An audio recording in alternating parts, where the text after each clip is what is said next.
It's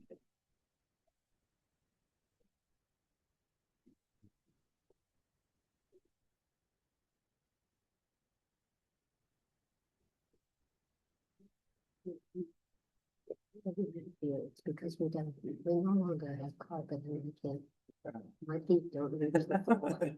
So forgive me, I'm sorry. You should be able to adjust these down. Well, you can, but then I can't see it. Yeah. All right, good evening, everyone. I'm going to call this meeting to order. If you please join me in standing for a pledge of allegiance.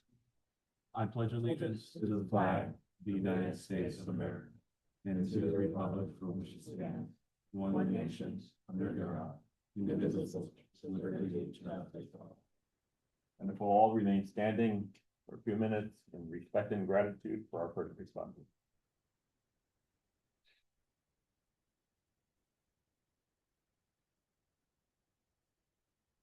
Okay.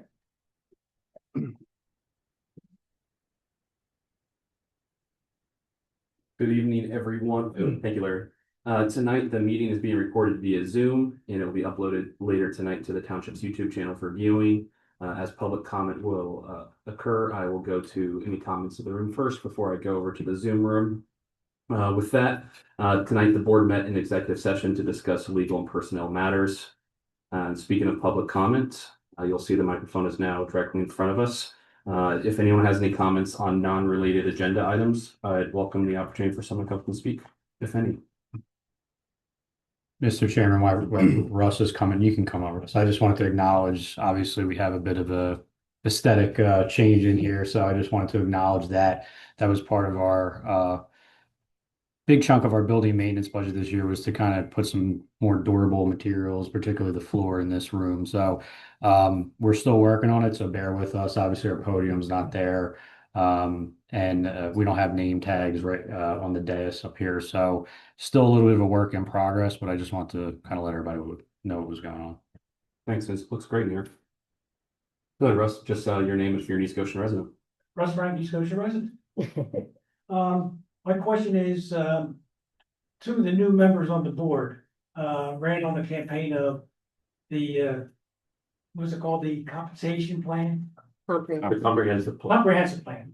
Is your comprehensive plan any different than what was done back in 2015?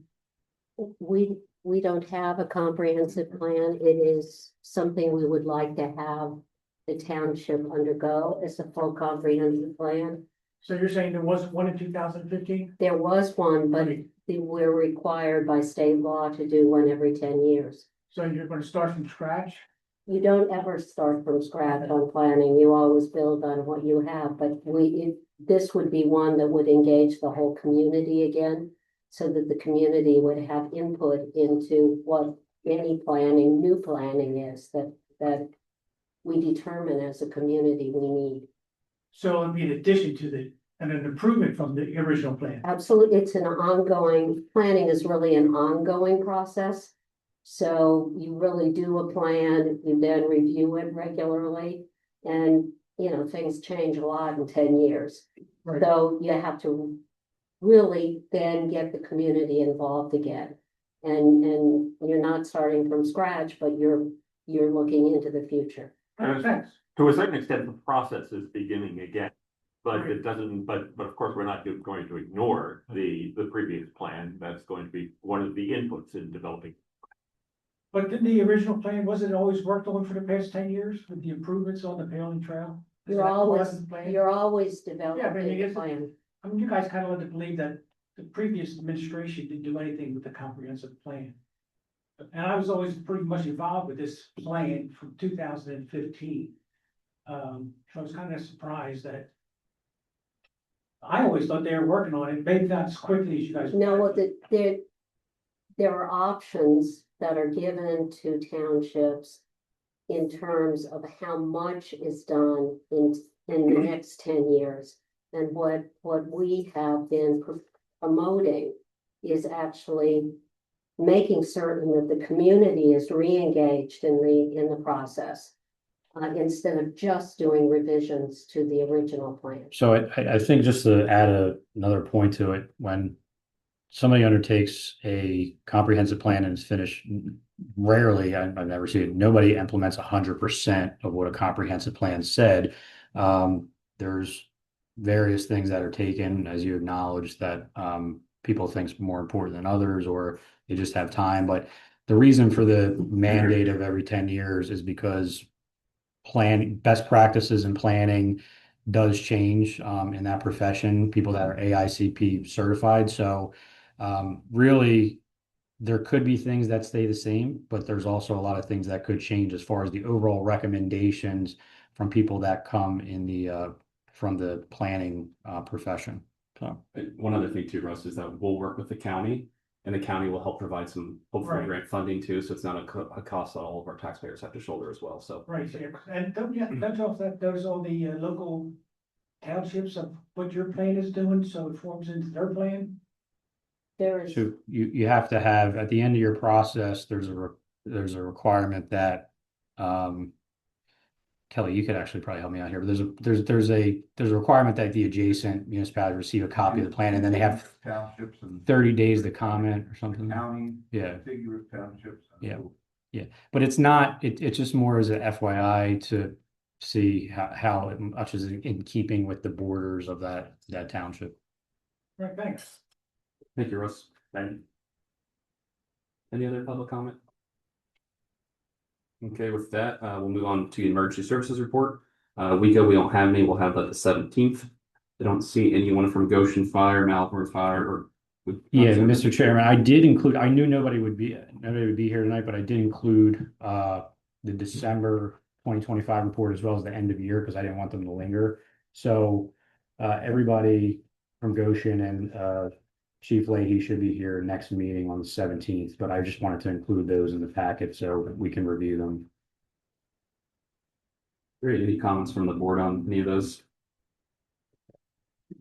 their meeting. Okay, as my prerogative as chair, as I'm echoing, we are gonna move up the old business letter C, Parks and Recreation, Red, White, and Blue Sports Initiative. I know Jason's here tonight on the Zoom, so Derek, are you okay if I just turn it on over to Jason for Sure, yeah. You hear us, Jason? Good evening, everyone. Hope you're all having a good night so far. So I just wanted to bring this back to the board. It's the Red, White, and Blue Adult Sports Initiative for Parks and Recreation. It was considered by the Park Commission and then approved by the board last October.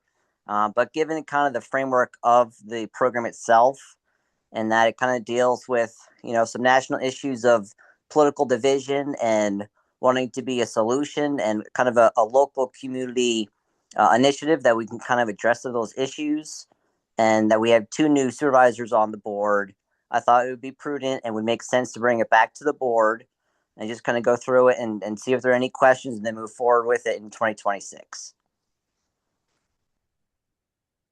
Thank you, Jason. Any comments from the board about this initiative? Sounds like a good idea, and it sounds like if there's support from the community, I assume, Jason, you've gotten feedback from the community that it sounds like there would definitely be interested in it. Yeah, so the feedback I think is similar to what you would expect, where the target demographic is folks that care about politics and they vote on either side of the aisle. But we're looking for the folks that are, even though they may be of one political persuasion, they understand that community works better when we're all together, and finding some common ground. And so I think we definitely have interested East Scotian residents who fully believe that and would join in this activity as an example for the community to show that we can still get together. So, and of course, to be perfectly honest, I've talked to other residents who are like, I vote in a certain way and I would be nervous to be in that program, which is understandable too. So. This is me publicly saying I'm gonna need a pickleball partner, Jason. Good. No, this is a fabulous initiative, because I think sports is one way that it's a whole area that brings people together. And it's part of making certain that we're a community as opposed to political affiliations. I like it. With that, I'd entertain a motion from the board. Move. Right, I have the motion from Anna. Do I hear a second? Seconded. Right, Larry at the second. Before I call the motion, I'll open up the floor in the room for any public comment about a red, white, and blue initiative. I don't see anything on the Zoom room. Nothing. Okay, all in favor? Aye. Aye. Motion carries 5-0. Thanks so much, Jason. Thank you very much. Have a good night. Thanks, Jason. Thank you. Moving along, we have no public hearings tonight. We have the financial report. And I will hand that over to her debut here, Kelly Braffi for the finance report. Yes. As of December 31st, net of pass-through, the general fund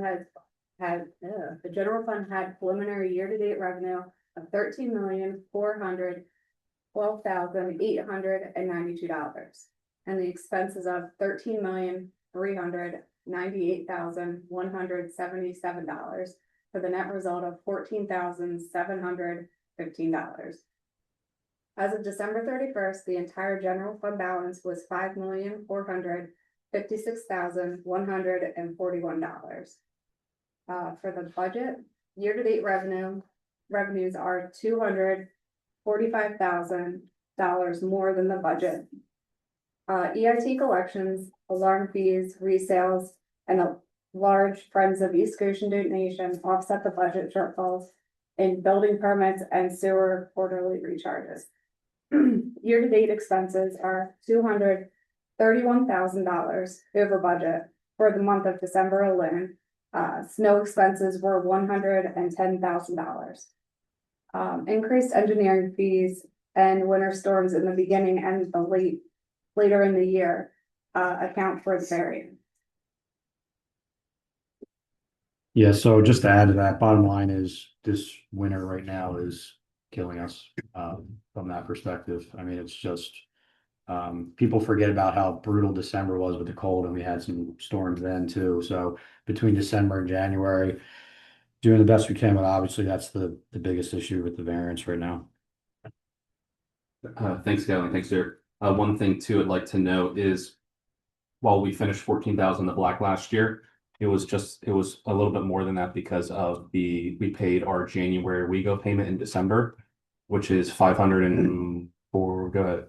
About $504,000. Okay, so it's hopefully then on the back end this coming December, as we continue to be fiscally responsible and WeGo budget in here, that we continue in the black. So I just wanted to note that while 14 may seem slim, it was a little bit larger than that.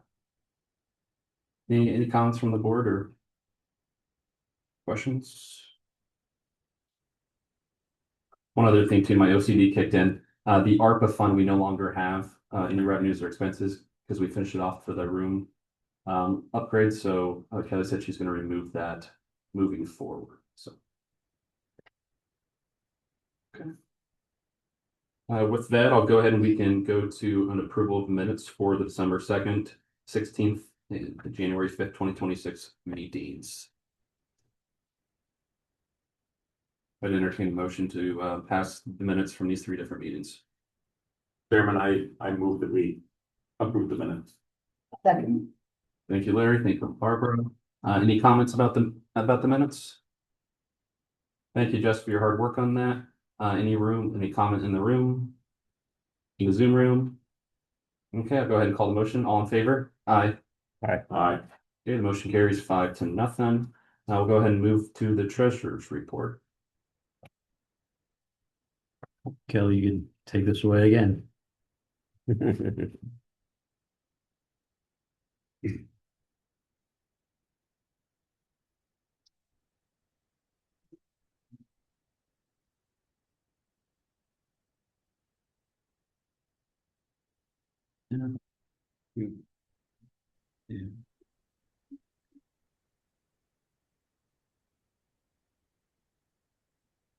Yeah, we can. Yeah, I'll use my packet.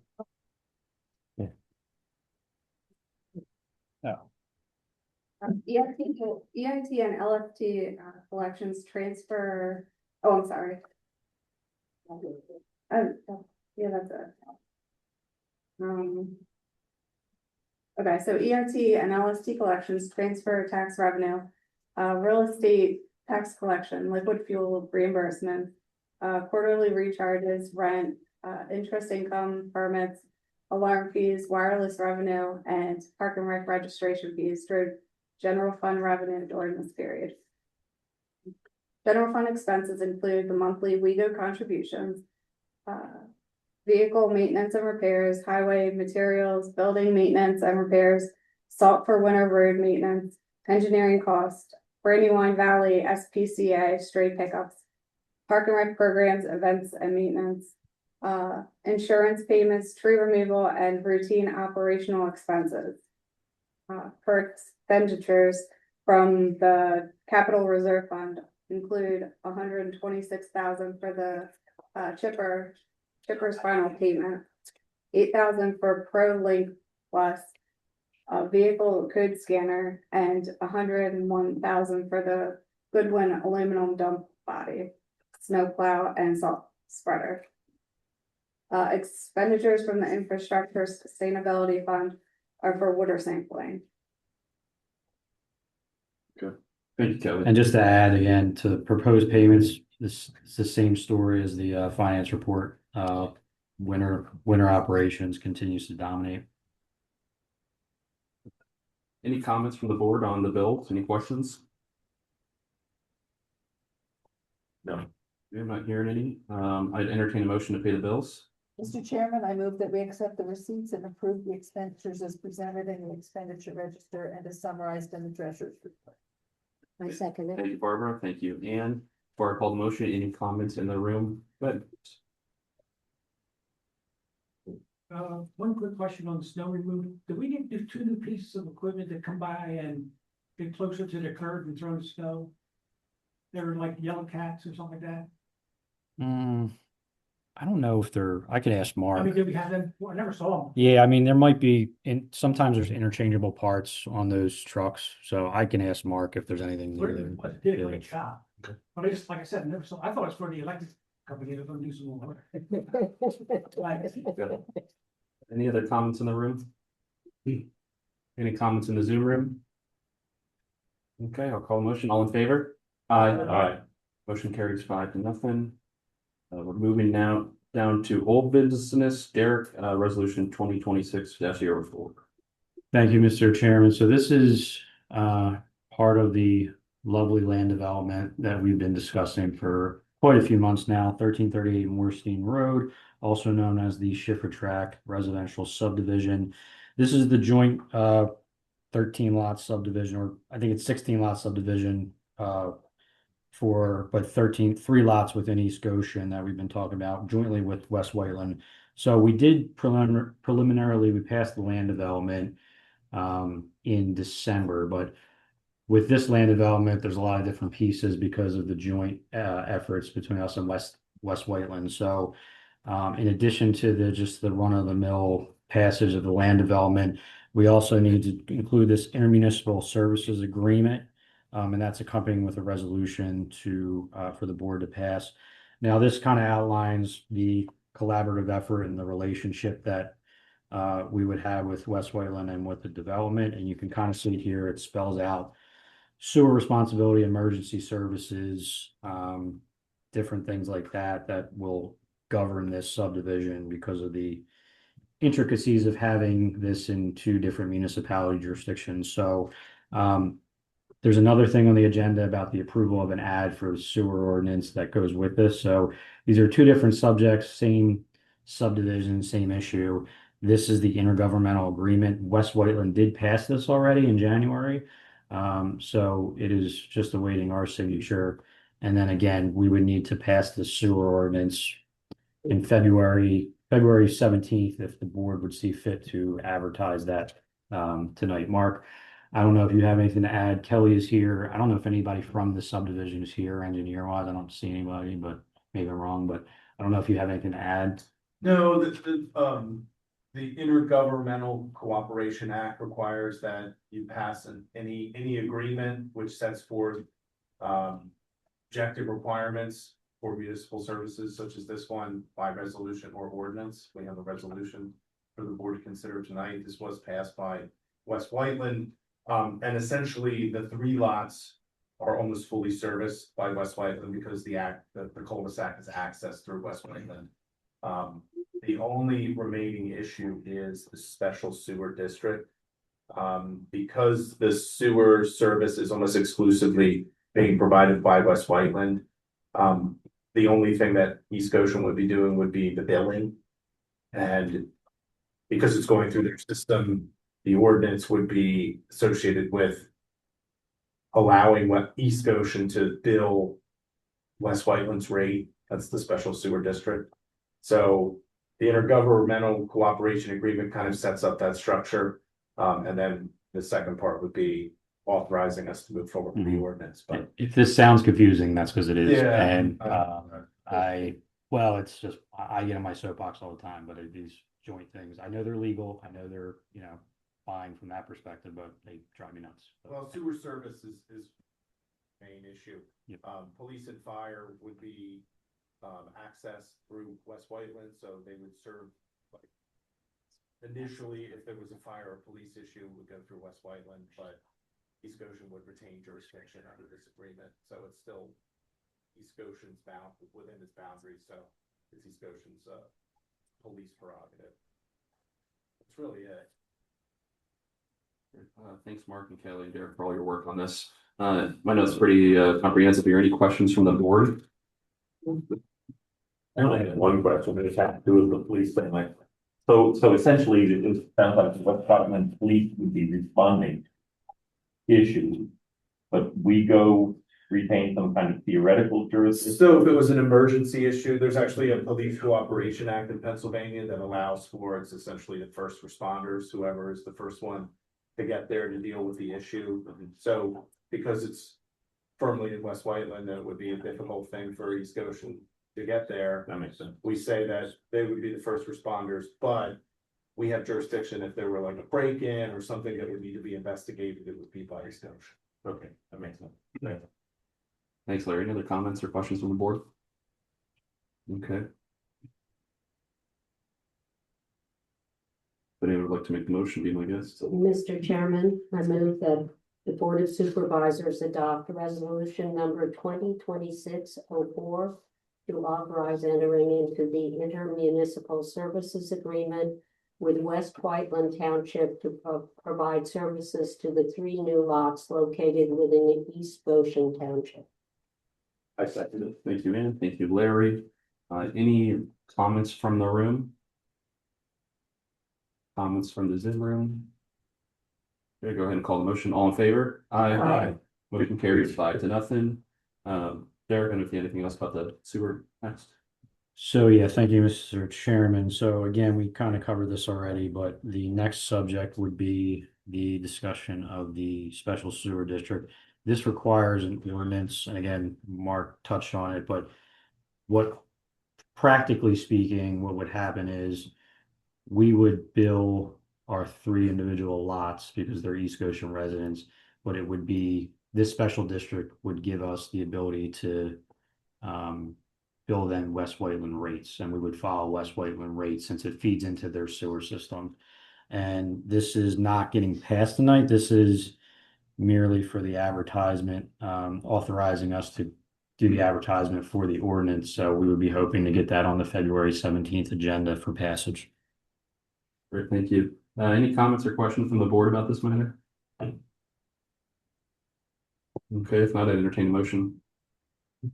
Chairman, I move that the Board of Supervisors authorize the township manager and township solicitor to advertise proposed ordinance number 129A 2026 to establish a special sewer district known as the Zermatt Station Road Subdivision Sewer District. Mouthful. Thank you, Larry. Do I hear a second? Second. Thank you, Barbara. Any comments or questions in the board, or I'm sorry, the room? Zoom room? Okay, go ahead and call the motion. All in favor? Aye. Motion carries 5-0. I'll go ahead and move over to new business, starting with the 2026 mailing machine contract. Thank you. I will take this. So yeah, this is the, as you can see, if you had a milling machine all year round, that would be quite expensive. So we use the milling machine about 10 days a year. We do it our annual summer paving project, which we try to cover about 5 miles during that. That's liquid fuels money that we use for that from the state. We do not have a milling machine in-house, so we go out and rent it every year. So these are the rates. We only have one bid, Ralph Tractor Mid-Atlantic. And you'll see there's two different prices in there, and that is based on the different pieces of equipment. So talking to Mark, it's if we can get access to the one, that's the way we're gonna go. And that would be the cheaper one. But if that one's not available at the time for rental, we have that backup for the RX 600. So again, this is used in the summer about 10 days. So those prices are just based on specifics of the unit price, not what we're going to be paying that specific week. Great, thanks, Derek. Any questions from the board on the milling machine contract? Just one. Mhm. What is a milling machine? Yep. So it breaks up the roadway so you can repave it. So that when we repave, the milling machine takes up the wearing course of about this much. And you'll see them on the, they're usually you'll see like going into the back of the truck, there's a bunch of material that kind of flows into the back of the truck, and that's you get that off and then you repave on top of it and have a new wearing course that's brand new. And we try to turn the township over every 15 to 18 years. And kind of trying to stay to 5 to so miles a year. Thank you. Great question. Thanks. Any other comments or questions from the board? If not, entertain a motion to award Growth Tractor Mid-Atlantic was bid. Motion? So moved. I'll give it to Ann. I'll give Larry the chance to second it. A second. Okay. Any questions from the room? Zoom room? Okay, all in favor? Aye. Aye. Motion carries 5-0. Moving forward with the pipeline task force letter to PennDOT. Derek, I'll give it to you. I do see Yep. Jerry's in the. Yeah, thank you, Mr. Chairman. I'll get it started. As you said, Pipeline Task Force Chair Jerry Sexton is actually in the room if he has anything to add. But Pipeline Task Force has been talking about this issue for a while. There is a valve station on Paoli Pike, and it is, I believe, operated by Williams Company. Is that right, Terry? Yeah. And essentially, the Pipeline Task Force has been talking in the context of trying to get some safety measures along the road in order to create some sort of physical barrier in case the worst case scenario happens of a truck or a large vehicle veering off and potentially ramming into that valve station. So they've been talking about different, what are some practical ways to do that? The one thing we've kept talking about was guardrail. Can PennDOT do a guardrail?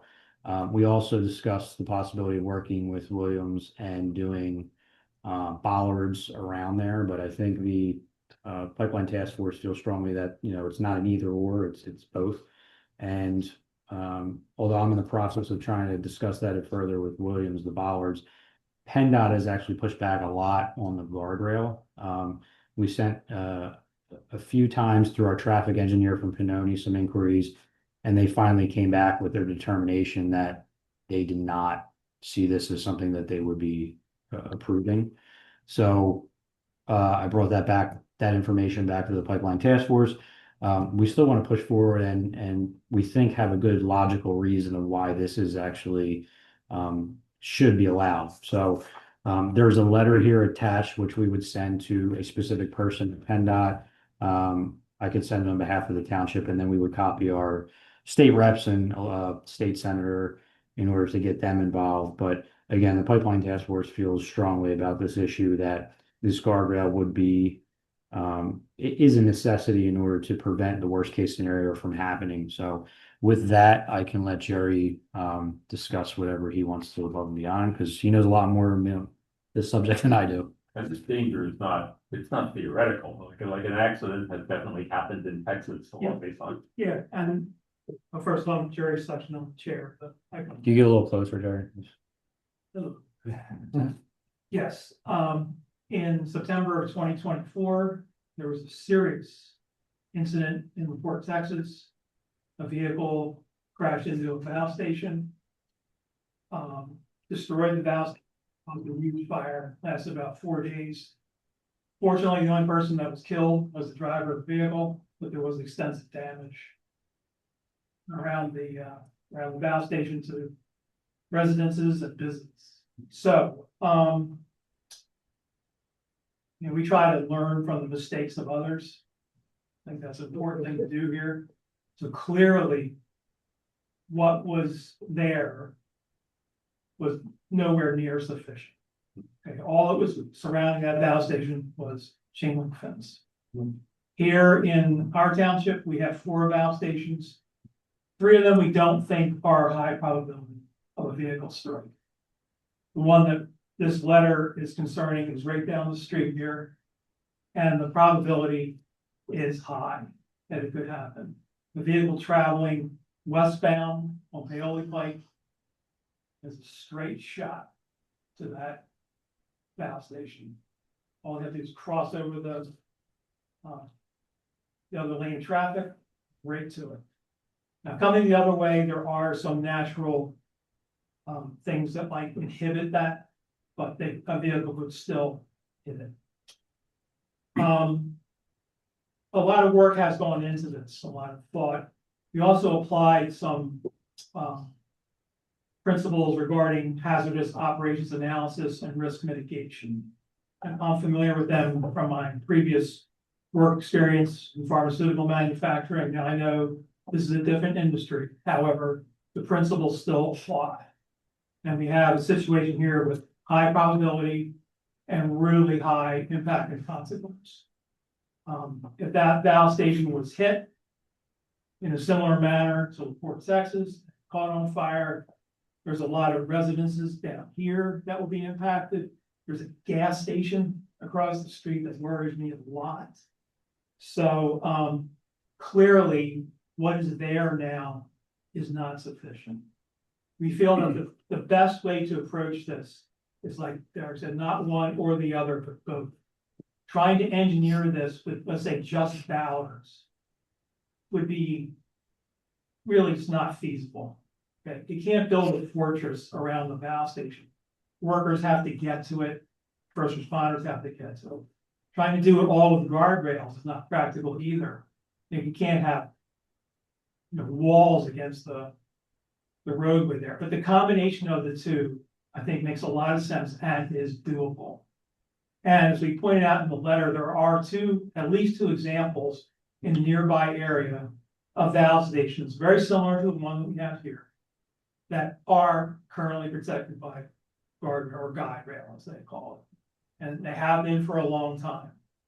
Now, PennDOT's argument is that the purpose of guide rail is not to protect obstructions or valve stations, it's to protect vehicles from.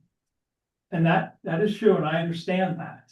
However, you can't ignore the fact that the guide rail that is there does provide significant protection to those guardrails. And that's why we're being persistent here and asking for this again. We realize that PennDOT is going to push back on this, as they have in other examples that we have working with them through the township. And the pipeline operator is going to push back and say that they currently meet all current legal requirements for protecting that valve station, chain link fence. But now's the time to apply some common sense here and learn from the mistakes that happened in the port and not let this happen here. That's why we're being persistent about this. And I think this is the right way to go. So, Jake, thanks so much, and thanks for all the great work that your committee is doing. Any other questions from the board? Any questions about this? Yeah, if you can't get a guardrail, how far back off the road could you go and put up something of your own? I mean, a guide rail not installed by PennDOT. Well, that's a good question. I would. Because there's a right of way there.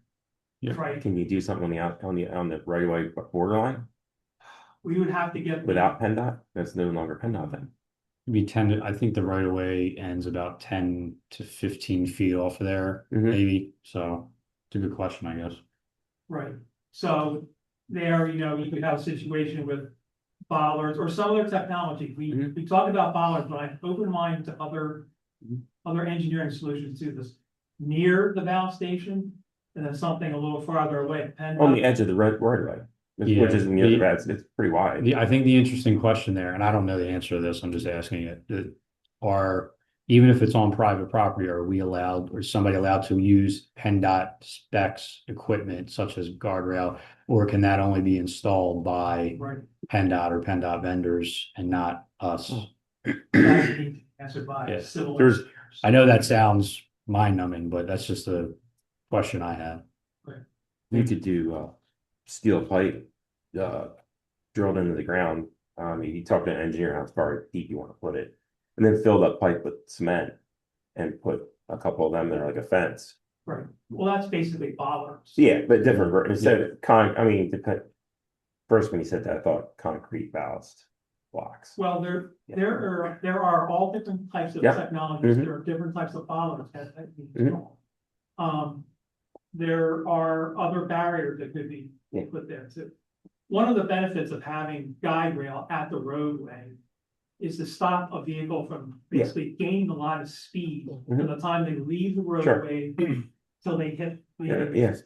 which is what happened in Texas. Yes. That vehicle was, it's hard to estimate, but they say somewhere between 85 and 100 miles an hour. And hit like a 50 at valve station. So just snap it right. Yeah. Okay. I'm just saying, if you can't get through PennDOT. Yeah, the only thing I'll say is, we're gonna copy, like I said, elected officials, but I just don't wanna copy them. I'll follow up with them directly. And have a chat with their chief of staffs or whoever I need to in order to kind of. Yeah, and I think that's really important because it's gonna take some pressure from them to kind of get PennDOT to change their mind, and also Williams to change their mind too. It's like we've talked about before, their responsibility, we meet all the legal requirements. Yeah. Which was Energy Transfer's response to the incident in Texas, and they did.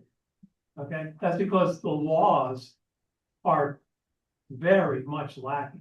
You know, they leave it up to the pipeline operator to decide what they think is appropriate. And what they think is appropriate is the cheapest thing they can, which is chain link fence. Which is fine for keeping animals away from things like that, but it's not the stuff. So what did we get a response from our engineer? From Pinot?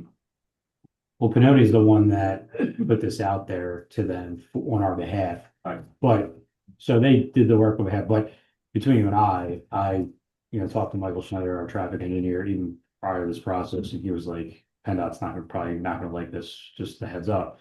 And he was correct. So they're in our corner, so to speak, but they don't really have, they articulated it on our behalf to PennDOT, but there's not much more they can In do. language, they understand and all that. I thought that was a really good idea. Like Derek said, that was the response that we were expecting. No. As an office, is there anything that these supervisors can do to help? So I think right now the letter is the good starting point to approve, and then if we get into certain conversations with elected officials at the Commonwealth level, we could have that conversation about if meetings, we can maybe pick two of you and then see if that would help. So potentially, but I think right now this is a good first step. Okay. All right, thanks. Thank you. Thank you. A lot of great work being done by the committee. I would entertain a motion, if that's the bottom of the memo, if they would like to. Mr. Chair, I move we authorize the township manager to send a proposed letter to PennDOT, copying our two state representatives, state senator and Chester County government, while also working with Williams companies in order to push for the aforementioned safety solutions to their Paoli Pike valve station. I second that. Thank you, Barbara. Thank you, Larry. It didn't sound as long when I was making the motion. Sorry. Any other comments from the board about this? With that, I'll open up to the room for any public comments. Okay, moving over to the Zoom room. Yeah. Okay, my great work pipeline committee, I'm gonna go ahead and call the motion. All in favor? Aye. Motion carries 5-0. We'll get that letter out the door this week. Thank you. Moving right along to our last item of new business, our ESAC composting survey. Thank you, Mr. Chairman. So Mary Kruger from ESAC is coming up. I will let her take this, but essentially ESAC would like to put out a survey to the residents on potential composting programs or efforts and what the interest would be in that from an East Goshen resident perspective. So Mary, I will give you the floor. Back and we decided to kind of seize the opportunity with the March newsletter coming out, and kind of we had been talking about a composting effort and thinking the beginning of the spring was the time to do it, and then this newsletter came out. So our article tells you kind of the why you would do it and kind of simply how, and then kind of mentions that we plan to hold a seminar in the spring to talk about all the different ways. And then we thought, well, we could have a QR code that would send you to this Google Form survey. And what we were trying to gauge is, number one, do you already do it? Are you interested in doing it and learning how? And then kind of how much skin in the game. You know, it's not, we've learned from the towns around us that have investigated this, that the cost, the money we save in sending less to the landfill is not going to equal what it costs to compost. We're not there yet. We might, maybe someday we'll get there, but we're not there. And so we were trying to gauge if we wanted to do any kind of, to investigate a composting option, or how interested are you? Are you interested in paying for it? Are you saying I'll do it if it's free? So that was kind of the purpose. It's not promising anything. It's really simply an information gathering to and kind of seizing the moment with this newsletter going out at the time we were interested in kind of seeing. Maybe we'll find people are interested, and we teach them how to do it in their own yard. They'll do it in their own yard. It would be great for all of us, you know. So that's kind of what this survey is. And when you read the survey alone, it doesn't make a lot of sense, but in the context of this article, it makes a lot more sense. Great, thank you. Any questions while she's up here? So like what other communities in the area are doing something like this? Well, Malvern has a program that they, like there's the Malvern Farmers Market every other week. And a hauler comes and that's what I do. It's my husband says I sell my garbage. Well, I don't, I buy my garbage because I pay $5 and they take my 20-pound bucket. And so in Malvern, they pay the town. If you check, if you're a Malvern Borough resident, they reimburse them the $5. So that's one kind of low cost, because it's not, there's not probably more than 10 or 12 people a week, you know, every other week doing it. So it's not a big expense for Malvern. Media kind of did a pilot, and then they just dove in. They bought a truck on Wednesdays in Media. It's lawn trash and composting day. And they have a truck that drives around and picks everything up and takes it to Linvilla. I know other ESAT or EACs and whatever are looking at this, mostly because between the space in the landfill and the methane gas, there's a lot of reasons why we wouldn't want to, you know, we realize we have to do something. Mary, I think the borough, Westchester Borough has a program too. Oh, that- do they? Yeah, they work with I believe a private company that, I don't know if they pay for anything, but they allow, I don't know, I guess that they've set up something where residents kind of work together with the third party company Oh, really? to go around. I don't know the specifics. We've talked about it a couple times at the COG level, Council of Governments, but I think the borough has a pretty robust program, not the same business model as the one you're describing in Malvern, but they definitely have something. Really? Yeah. I mean, we do have haulers that drive through, and Mhm. people do, we have residents here who pay $20 a month to do this, and then they kind of get nice, then you get in the fall and in the spring, some pretty rich looking compost. Absolutely. I know, for example, and we have discussed this with a couple of people, Brooklyn I know. And DC, Washington DC actually have mandatory compost for the communities. So my daughter-in-law collects everything that is compostable. And it goes out as an extra, here's our recycling, here's trash, here's compost. And it just, I think in so many ways makes a lot of difference because it's richer soil in so many ways to mulch. No, You probably know more than I do that. you know, we're definitely, we tried to see how much, you know, how we could see if it would be a cost effective, and at this point, it's not.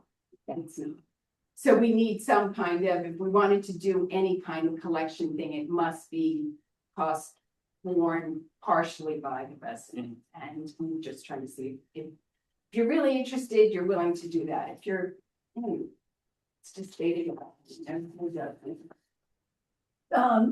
Would you be sending out with a survey a little bit of what you also put in the newsletter, just to remind people, or if people didn't see the newsletter article? I mean, that survey is in the newsletter. It's gonna be a QR code that you would take you to the survey. We were hoping that would get more responses than we typically get with a survey.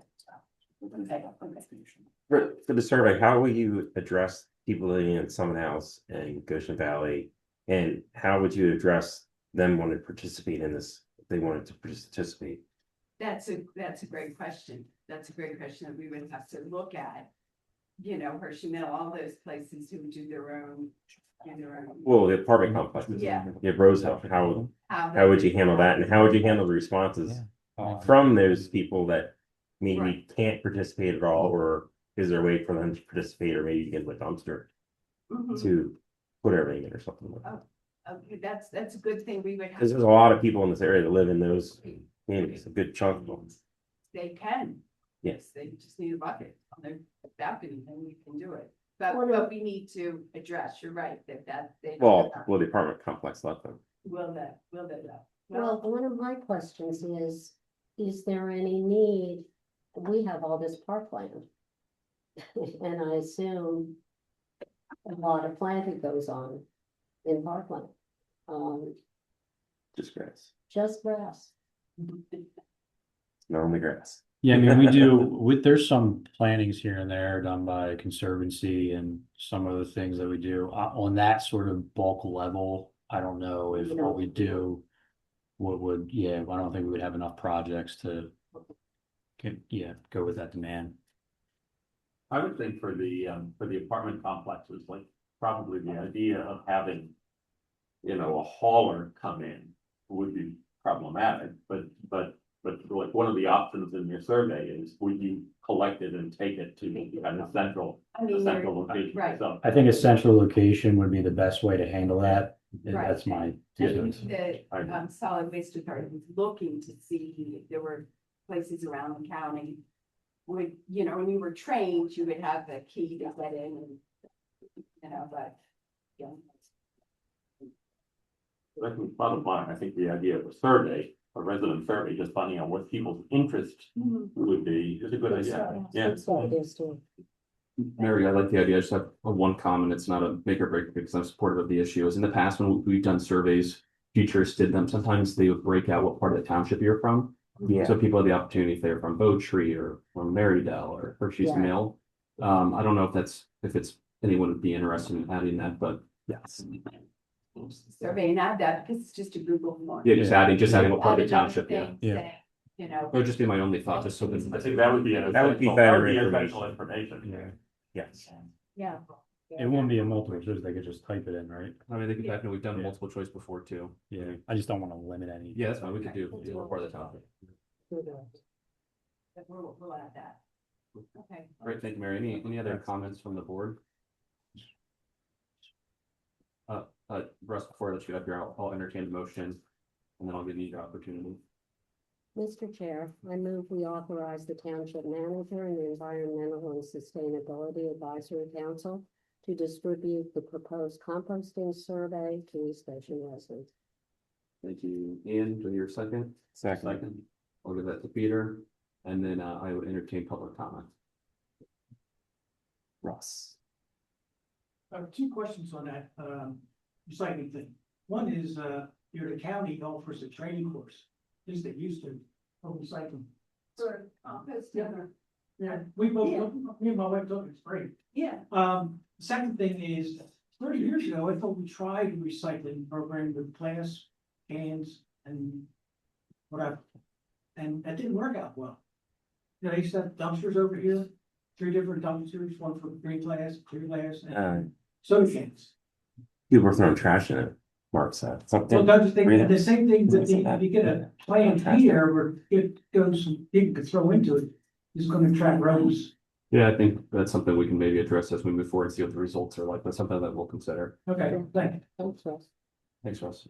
Okay, any other comments in the room before I go to the Zoom room? Okay, Zoom room, Mr. Schott. Okay, with that, I'll go ahead and call the motion. All in favor? Aye. Motion carries 5-0. Moving ahead down to any other matter, which I believe Derek has something. Yeah, I do have a few things, Mr. Chairman.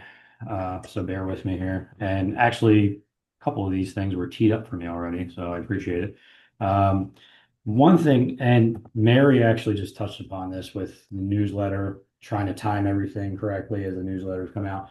Obviously, we've been in a cycle where we're putting the newsletter out 2-3 times a year, trying to think about what's coming ahead 3 months from now when we write things. It's getting tough to communicate with people in that way.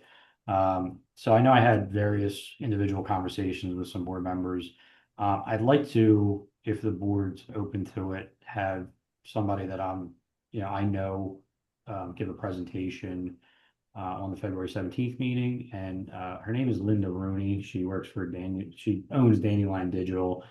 Full disclosure, I worked with them when I was at West Goshen. They're a communications company that they do newsletters, and then what they do is sort of put those newsletters out as an editorial team on a monthly basis instead of 3 or 4 times a year. They then use that newsletter content as content that permeates throughout your social media pages and email. So they're trickling out little by little on a monthly basis, but there's a lot more details to it. I mean, there's obviously we'd have to talk about costs but right now it's just like some of the other subjects we're talking about. We're trying to collect some information on best practices here. And again, just from a communication standpoint, is there some things we can learn on February 17th that maybe we can talk about implementing down the road, whether it's with Dandelion or not. I think we need to probably start talking a little bit more about the communication side and what we can do internally, but also again, have some experts talking about us with us on February 17th. And if the board's okay with that, I'd like to have her come in and just give a brief presentation on that subject. I think it would be fabulous. Okay. And I think it would really accelerate the amount of information we have going out to the community in a timely way. I also think it might draw in more feedback from the communities to develop more of a dialogue. So, yeah, from my standpoint. Okay. Very good, Barbara. You're good. Peter, are you good? Yeah. I'm good. I remember David was on the board. We brought back the newsletter from the death, the paper one. So I'm glad that anytime we can communicate to people, I think. Yeah, so this would be an sort of digital newsletter. And again, a lot of stuff to talk about, but there could be opt-in.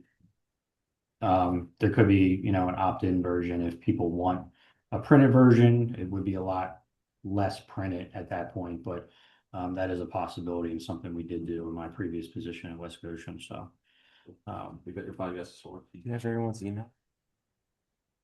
everyone's, Okay. well, yeah, we would continue to build that, but we do, I mean, we have a considerable amount. Okay. Yeah.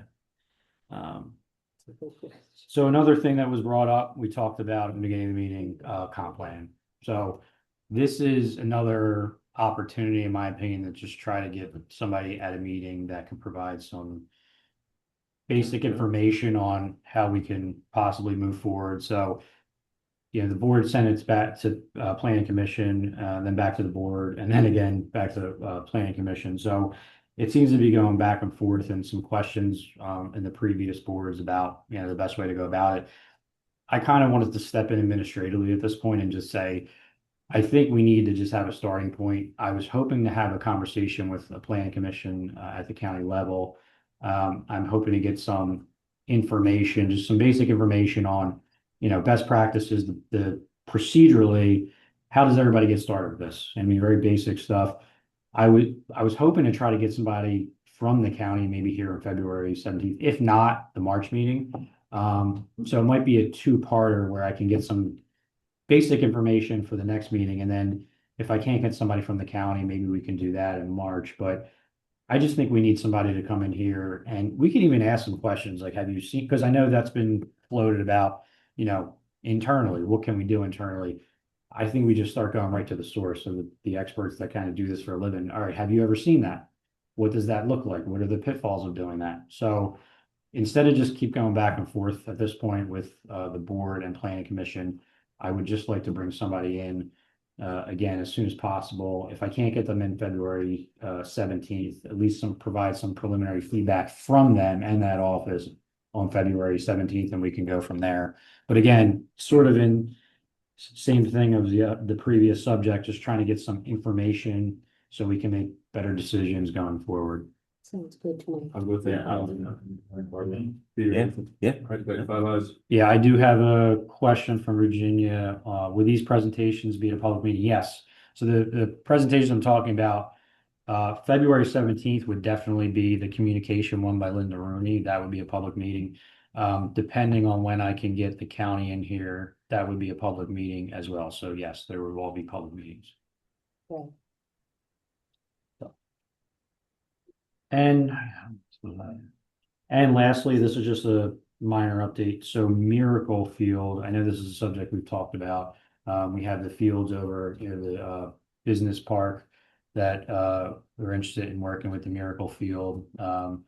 They do baseball fields for special needs individuals. So we were working on trying to bring one here to East Goshen. It's been a lot of back and forth with the company that owns part of the property for the right of way that we have to go through in order to have access to that.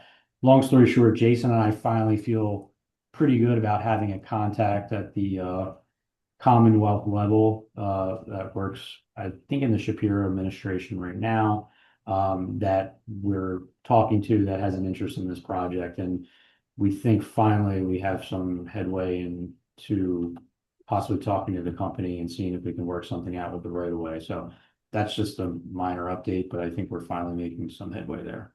So There's anything else there? that is it. That's enough, right? That's more than enough. I know we have some board liaison reports. Any other matter though?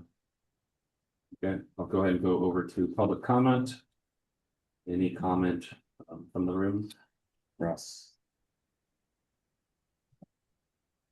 Back at the latest meeting in the 15th of December, I questioned the board that the trail to nowhere and all the sub trails. Are we done with all the sub trails? Like Reservoir, that's the latest sub trail, I believe. It's A sub trail that I love, but great. But I mean, are we done with those sub trails? I think that the conversation will be part of the comprehensive plan of what the trails look like and what the rest of the entire ecosystem of trails look like. Because I've been a big proponent against the trail. And we do know this. Let's look at the news on that part of the trail. I'm trying to get my hands around how much did this trail cost us versus how much we got from grants in the original plan. Who can I direct that question to? But Kelly and I can get that information. Yeah. Now I'm looking for, the original plan said we were going to get so much funding. The board, there'll be a budget thing since how much we spent. And I'm trying to get back to the needs numbers, having some difficulty. So, Kelly. You send it to me and I'll talk to Kelly about it. Out of curiosity, is your objection to the trail just the financial aspect, or what is you said you don't like the trail, so why? I think it's a waste of money. I don't see many people on it. I travel up there like 3 or 4 times a day, cause I'm retired. And I just don't see it being used for the money that we put into it. You know, I'm saying it's a bad idea for certain places, but the grand plan was to connect it to Malvern, connect it to West Goshen. That's not what happened. You know, you got too many hurdles. And just like I say, I just hate seeing wasting money for our townships. And that's where my head is. Okay, that's fresh. Any other public comments? Don't see anything in the room. I'll let that go for now. Okay, I was looking at you. Anything in the Zoom room? Okay, we'll go ahead and move on to liaison reports. I know we have a few board members who have some reports, so I'm gonna start with Ann for ladies first, and then Barbara, I'm not sure if you do your next.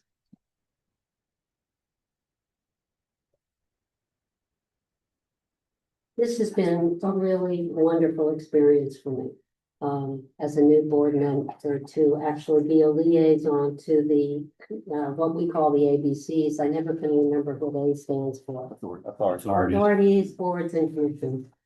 And the reason it's been such a really wonderful experience is because for the first time, I really have seen a community at work.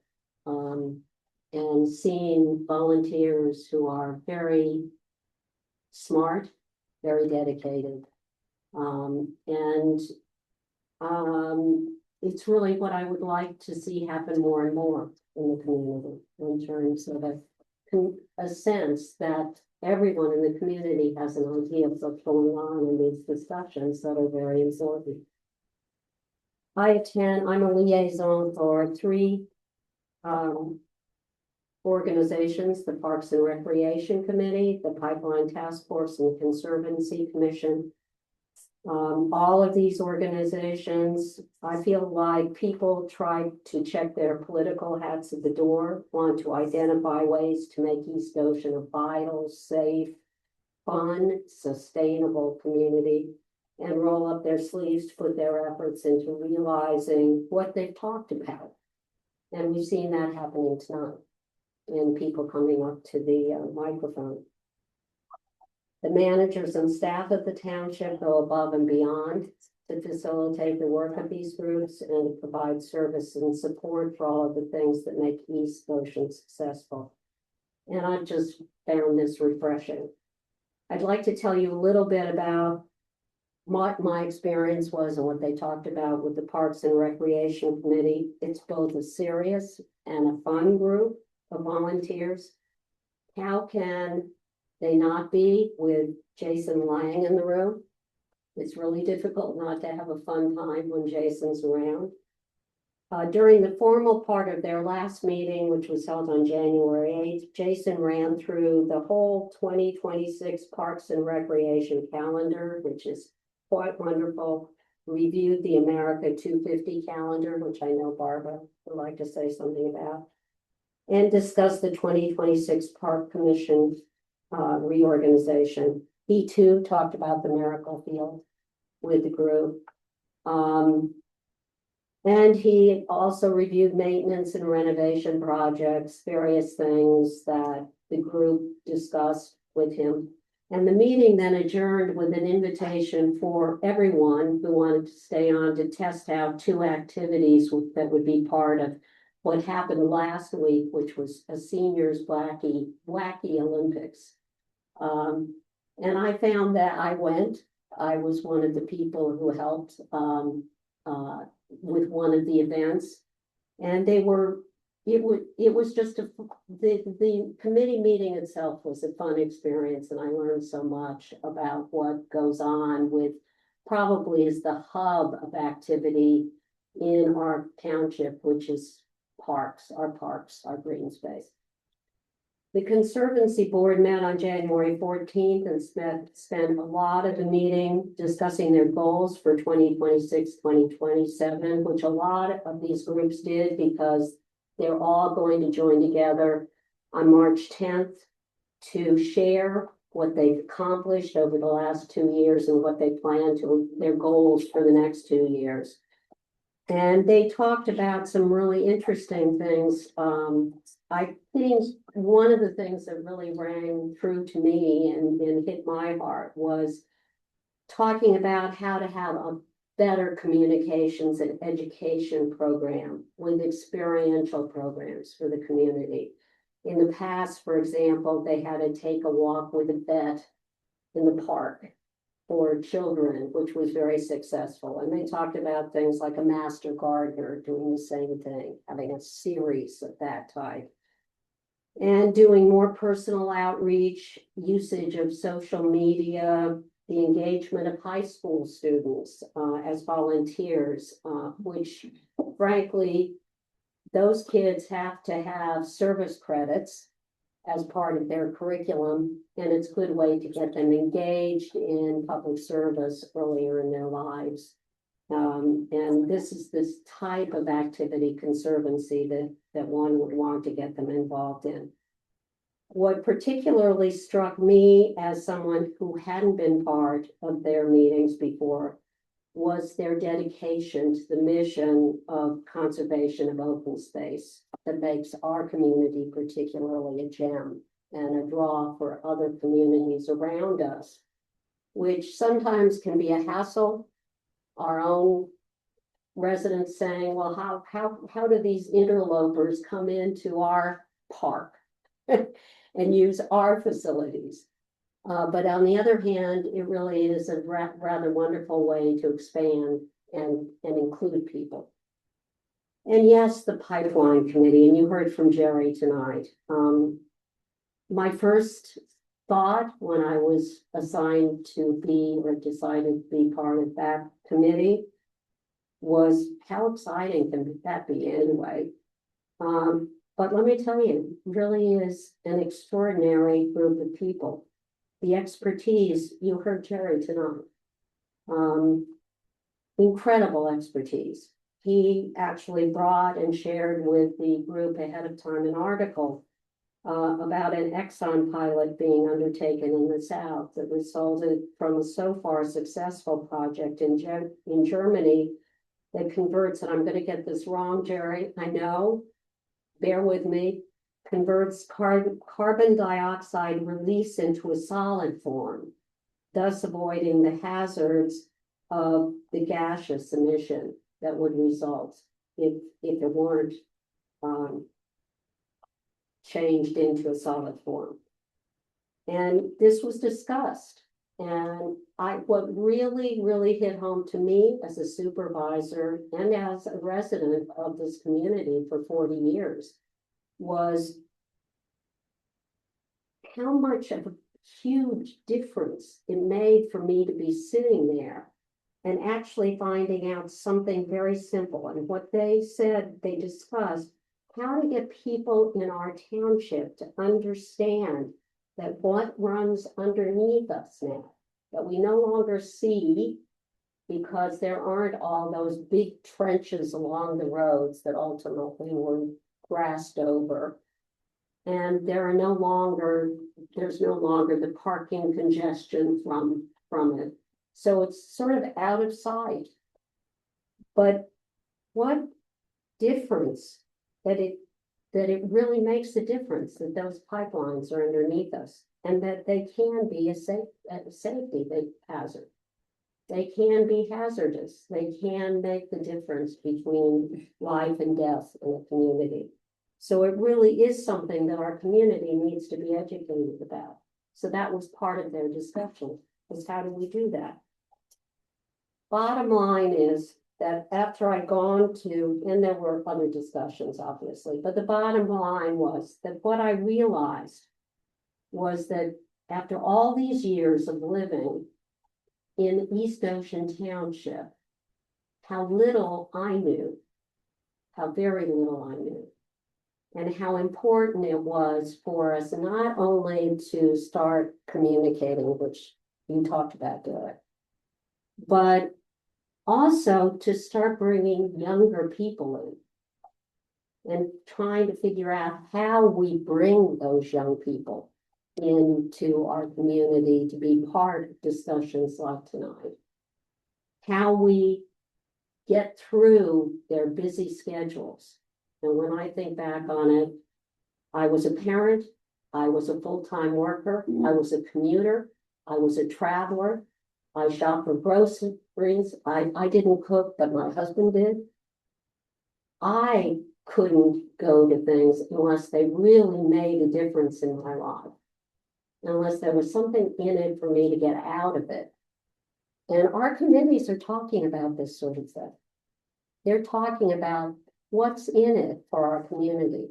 And I think, just in closing, as a liaison, I finally sort of saw through how much is happening and how much you're doing, Derek, and your team, and how much we as supervisors need to bring into this room and elsewhere more discussions about how we operate and who we are as a community. Thank you, Ann. Thank you for all the supervisors and the committees that they serve on, and the township staff, all that extra work they do. Barbara, I think you have something about 250 you'd like to comment on? Just wanted to give a quick 250 update on Jason's behalf. The first event of the year, there'll be an event every month related to celebration for 250. The first event was held January 22nd at West Goshen Township. Mike Harris presented the Revolutionary War Philadelphia campaign, and there were 70 participants.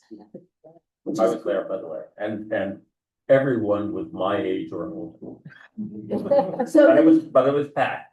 The next event will be at East Goshen, February 25th, 7 p.m. Noah Lewis will be Ned Hector, who was a famous African-American Revolutionary War soldier here in Chester County. They're hoping the audience will be somewhere around 100.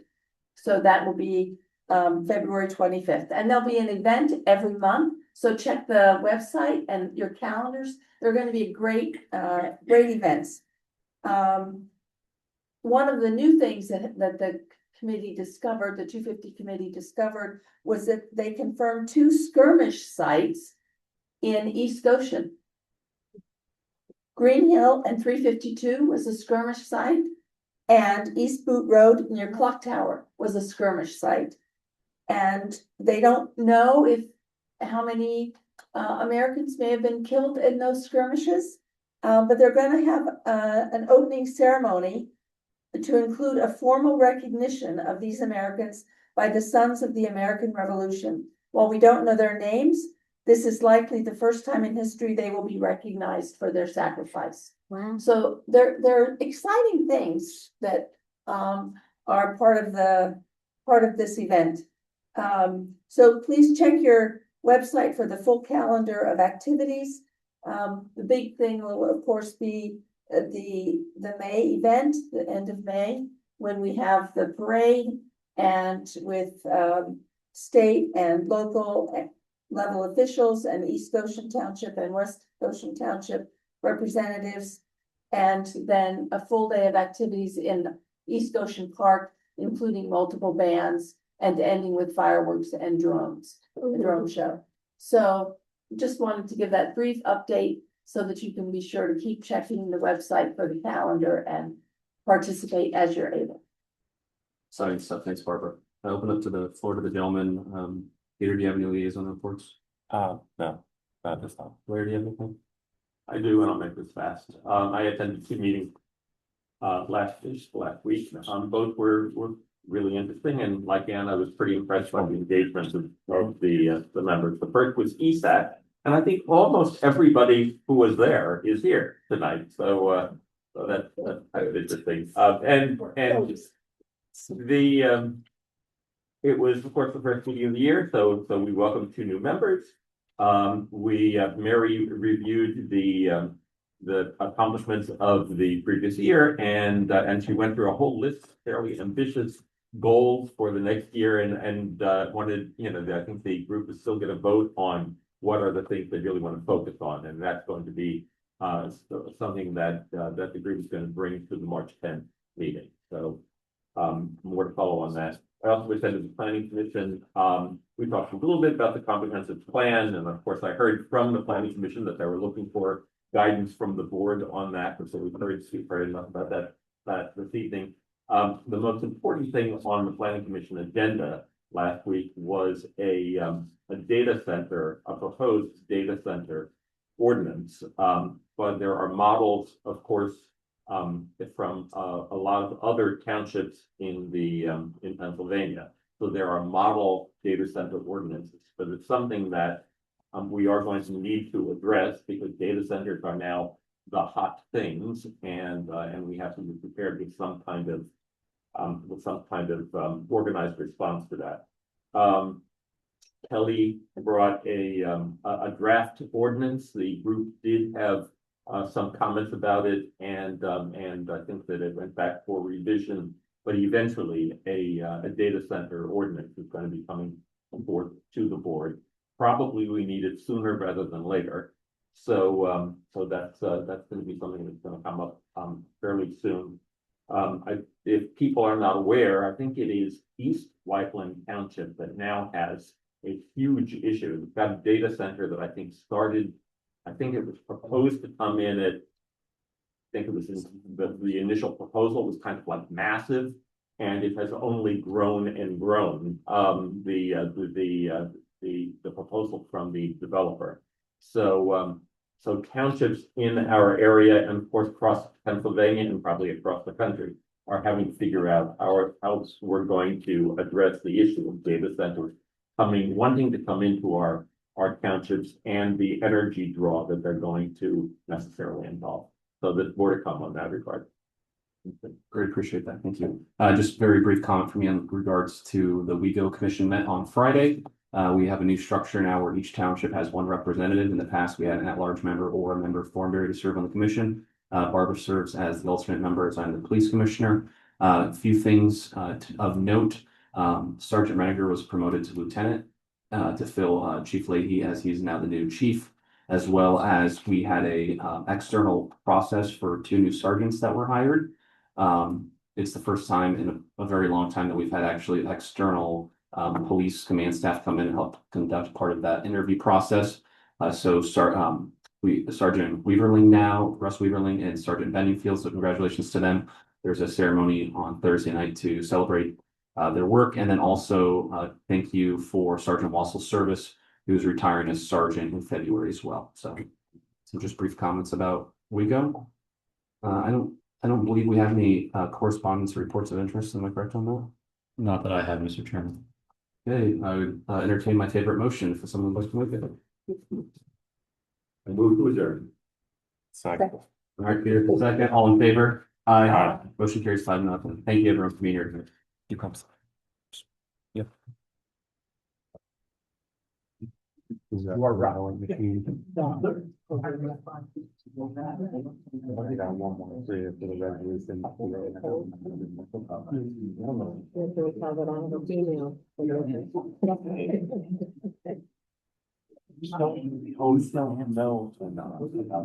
was actually impressed with And how- for the floor? Yeah, I know, might as well.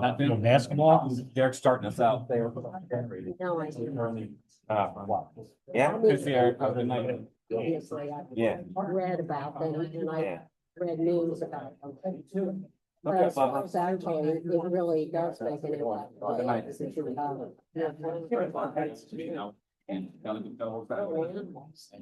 Ah.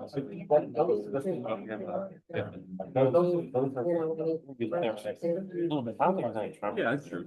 Well, remember. At we least talked a structure. about how- I don't think there's any of that.